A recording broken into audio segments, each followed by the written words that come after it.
Our guest for this week's Touch Base in Seoul is a young top chef from Tasmania, Australia, who's made his mark here in South Korea. After working at top-ranked restaurants across the globe, Chef Joseph Lidgerwood settled in Seoul and opened up his own restaurant, Evett. He earned his first Michelin star in 2019, and then he was awarded the inaugural Michelin Young Chef Award this year as well. He's achieved all this through a deep appreciation of traditional Korean ingredients presented in dishes with his own unique touch. To tell us about his story, Chef Joseph Lidgerwood joins us in the studio today. Hello, it's a pleasure to have you with us today. Oh, pleasure to be here. Summed that up very well. Thank you very much. So can you tell us a little bit more about yourself? How did you first get into the world of culinary arts? Started off very young. It's been my first and only profession. I was cooking from a very early age and found myself gravitating towards the kitchen with helping my mum prepare simple dishes, and then from there on just building my career throughout school, doing all the culinary programs, and then transitioning into a trade apprenticeship in Tasmania, where that kind of kick-started my career. It seems like you had already a touch. I understand you worked at several Michelin-starred restaurants in several cities around the world, including the 3-starred restaurant, the French Laundry in the US. Yes. I left Australia when I was around 20, and then went to the UK for 7 years, where I, as you said, worked in some prestigious restaurants, and then finished essentially my cooking career at the French Laundry, for me, which was essentially finishing school. Really, really top restaurant, but yeah, very lucky to have worked in all these places and gained the necessary experience it takes to open a restaurant. Then how did you end up coming to Korea?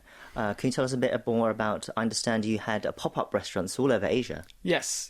Well, kind of all around the world. I was working very, very solidly for around 10 years in this profession, and then wanted to branch out and see a bit more of the world. So the restaurants I'd worked in that you previously mentioned are very, very classical and very kind of rigid, and I wanted to see different cuisines and different cooking. So me and my friends, we created a pop-up restaurant group, and we traveled throughout Asia and different countries in different continents in America and Africa and Europe, all through there. And yeah, from that experience, I managed to do a pop-up here in Korea, which is one of the reasons why I ended up opening my restaurant here, because I was just drawn to the ingredients that are here. So, yeah. So when you came to Korea, what was different about those ingredients that you say you were drawn to?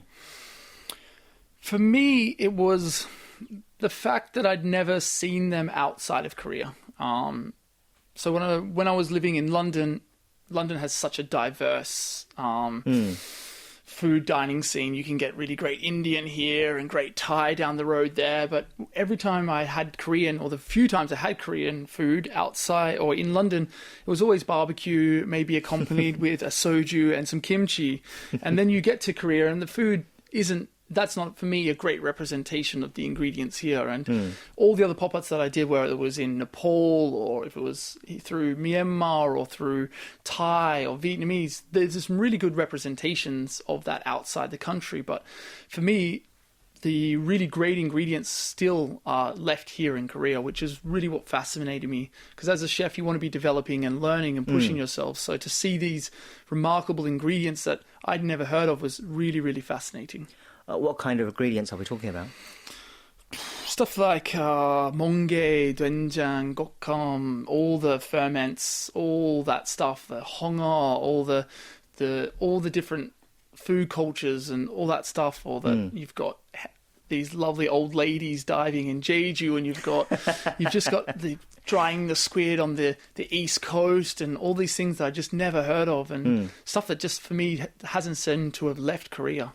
Right, so these are mostly then fermented foods and seafood, I guess, shellfish and things like that. I think, seafood for me, like Korea has just an amazing range of seafood. I think someone said, and I don't quote me on this, but that Koreans on the whole eat more seafood than any other culture at the moment. And it's if you go to a fish market in the UK as opposed to going to a fish market in Korea, it's just the amount you see, like I said, the monge, but then all the shrimps, all the chombok or the honga, or every single thing gets used here. Sea squirts, everything. But in the UK, it's very much just prime fish only, and I think that's really, really remarkable. So you've been all over the world, but you've never seen anything like the ingredients you find in Korea. I feel like that must have been quite a challenge as well, maybe one you enjoy taking on. Yeah, definitely. I think I have kind of an adventurous spirit, so for me because I'd worked in the UK, and then I worked in Australia, and I worked in the US.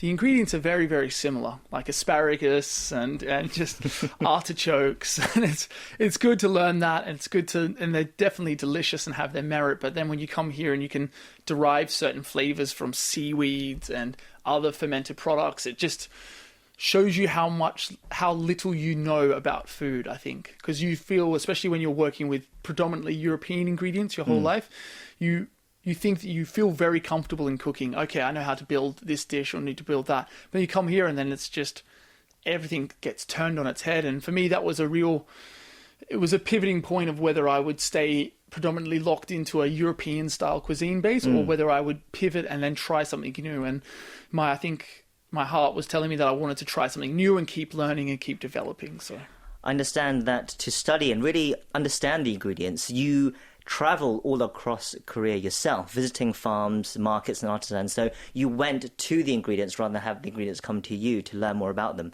What was that experience like? I think in one word, vital. As a chef, everyone's asking you, when's your next menu coming out? When I would like to come back in and try this or that.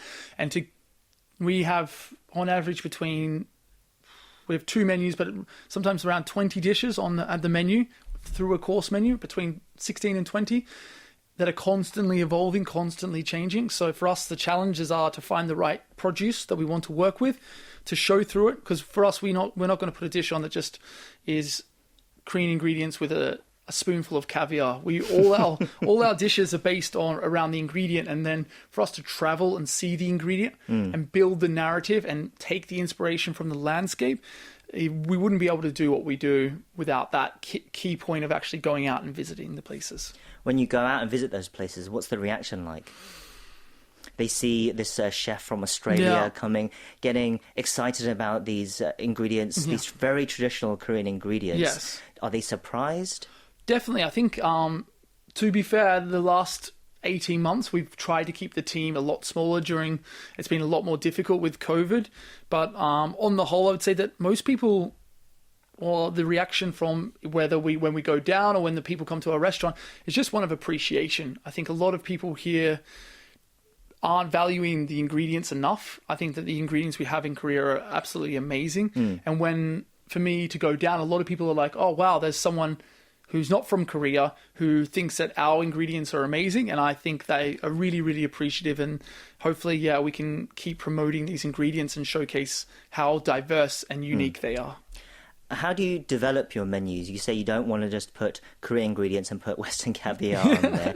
But what do you aim to do? What do you want the customers to take away from it? I think a deeper appreciation. I think a lot of people do value the Korean heritage and food culture here. I think it's so much stronger compared to Australia. I don't mean that in a negative way. I just think that this has such a longer history here. Australia is quite a relatively new country. But what I would like the guests to take away is just a deeper appreciation for the ingredients. A lot of the ingredients here, we'll present them in different ways and showcase them in a kind of a way that they probably would never have had. So people will go away and go, oh, you can use that ingredient like this. Like if we have subak or watermelon on the moment, where we dry, preserve it, and then rehydrate it in Korean alcohol. And the texture is somewhat similar to persimmon. And it completely changes it, because normally you're just cutting it up fresh, get the fork, job done. But it completely changes the texture, and then we make kimchi out of this, or we take this and do that and then change it. And people go, oh wow, you don't have to just take that ingredient like this and make that dish from that, and that's it. There's so much more wide range you can do. And I think what I have been able to do in my short time here is, because I'm not Korean, I haven't grown up with that kind of that childhood of that ingredient. So I don't really know. Well, I do know a bit, but I just look at the ingredient for what it can be and not what it's previously been. Right, it's not a personal experience for you, but you do appreciate what others in Korea might have experienced as they're growing up with these foods. Yes.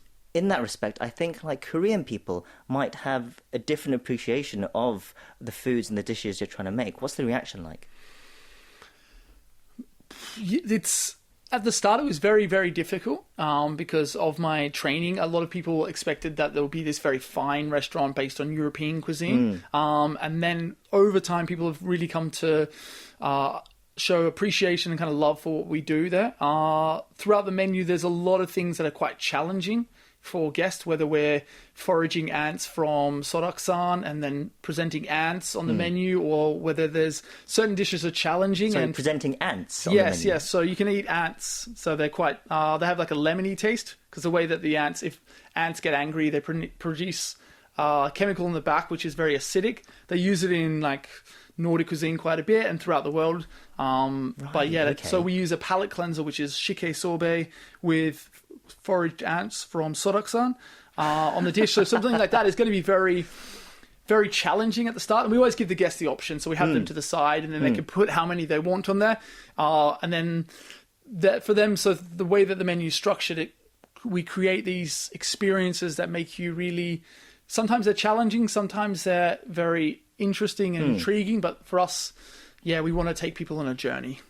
Right. I don't think ants would be traditional Korean. No. But I guess they are, if you get ants from Saraksan, yes. It is an interesting origin to source this this ingredient. Interesting. Okay, so you present your dishes at your restaurant Evett, which opened in late 2018, and in 1 year you managed to get your first Michelin star. In addition to that, this year you were awarded the inaugural Michelin Blancpain Young Chef Award. These are remarkable achievements. How is it to be recognised and celebrated for what you're doing?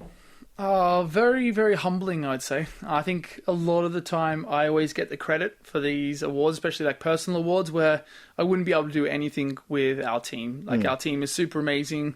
We've been able to build what we've been able to build in such a short time is really, really remarkable. So I always feel a bit like half and half, like very happy to receive the award, and then always kind of a little bit sad that I'm the only person who seems to get recognition for what we've done. So for us at the restaurant, it's a team effort from start to finish. I would not be able to do what I could do without our team, and so for us, like, we're super glad to win these awards. But yeah, for me, humbling and appreciative of the team, I would say. And these awards come at a difficult time for the industry as well, with COVID-19. How has the pandemic affected the situation? It's been difficult. The industry obviously is suffering everywhere. I think relatively, I can speak only for myself, but I have a lot of friends in the US and the UK, and I can say overall, I think Korea's done pretty well. Especially the hospitality industry. We've only had to close once fully in the last 18 months. We've obviously had to structure a lot of things differently and move schedules around and change operating hours and everything like that, which has been a struggle, and we definitely haven't been as busy as we would have been. But overall, we're super happy to still be opening and doing what we love. But yeah, hopefully this finishes soon so we can get back to a full restaurant, especially chefs wearing masks. It's incredibly difficult to taste the food and be part of that, but while still trying to maintain the restrictions that we need to operate a safe restaurant. Yeah, I can't even imagine. But hopefully we are turning a corner soon with the pandemic. Yeah.